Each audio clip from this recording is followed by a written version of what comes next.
తెలుగు రాష్ట్రాల్లో betting apps కేసులు సంచలనంగా మారాయి. పంజాగుట్ట, మియాపూర్లలో నమోదైన కేసులను ఇప్పటికే రాష్ట్ర ప్రభుత్వం సిట్కు బదిలీ చేసింది. బెట్టింగ్ యాప్స్ నిర్వాహకులు, ప్రమోటర్లపై ఫోకస్ పెట్టారు అధికారులు. ఇప్పటివరకు సోషల్ మీడియాలో సెలబ్రిటీల ప్రమోషన్లను ఫాలో అవుతున్న వారు అన్ఫాలో చేస్తున్నారు. ఓవైపు పబ్లిక్ అన్ఫాలో అవ్వడం, మరోవైపు ప్రమోట్ చేస్తున్న వారిపై వరుస కేసులు నమోదు కావడం హాట్ టాపిక్ గా మారింది.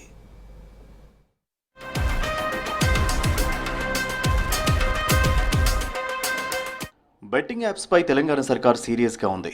యాప్స్ నిర్వాహకులతో పాటు ప్రమోషన్ చేసిన సెలబ్రిటీలపై నిఘా పటిష్టం చేశారు అధికారులు. యాప్స్ నిర్వాహకులతో ఏ విధంగా డీల్ కుదుర్చుకోవడం, ఆర్థిక లావాదేవీలపై ఫోకస్ పెట్టారు. ఇక వరుసగా బెట్టింగ్ యాప్స్ కు ప్రమోట్ చేసిన వారిపై వివిధ పోలీస్ స్టేషన్లలో కేసులు నమోదవడంతో ఇప్పటి వరకు ఫాలో అవుతున్న వారు అన్ఫాలో చేస్తున్నారు.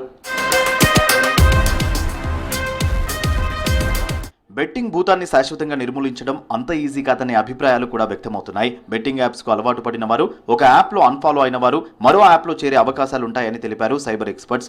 బెట్టింగ్ యాప్స్ నిర్వాహకులు కూడా ఇమేజ్ ఉన్న సెలబ్రిటీలను గుర్తించి వారికి ఉన్న క్రేజ్ ని బట్టి వారికి రేట్ ఫిక్స్ చేస్తారన్నారు. ఈమెయిల్, ఫేస్బుక్, ఇన్స్టాగ్రామ్ వంటి సోషల్ మీడియా ప్లాట్ఫామ్స్ లతో కాంటాక్ట్ అయి ప్రమోషన్ చేయిస్తున్నారని తెలిపారు సైబర్ నిపుణులు. ఏదైనా ఇష్యూ జరిగినప్పుడు అది ఈ 4 రోజులే గుర్తుంటుంది. మళ్ళీ ఒక వారం తర్వాత అందరూ మర్చిపోతారు. మళ్ళీ యథావిధిగా ఏదో ఒక వీడియో ట్రెండింగ్లో తీసుకొస్తారు, లేదంటే కళ్ళు లేని ఇద్దరిని ఆ రోడ్డు దాటిస్తారు, లేదంటే కనుక ఒక 10,000 20,000 తీసుకొని రోడ్డు మీద ఫ్రీగా పంచారనుకోండి, మళ్ళీ జనానికి అయ్యో పాపం మా నాయకుడు, మా హీరో అనుకొని మళ్ళీ ఫాలో అవటం స్టార్ట్ చేస్తారు. దీనివల్ల వచ్చేది పోయేదే ఉండదు.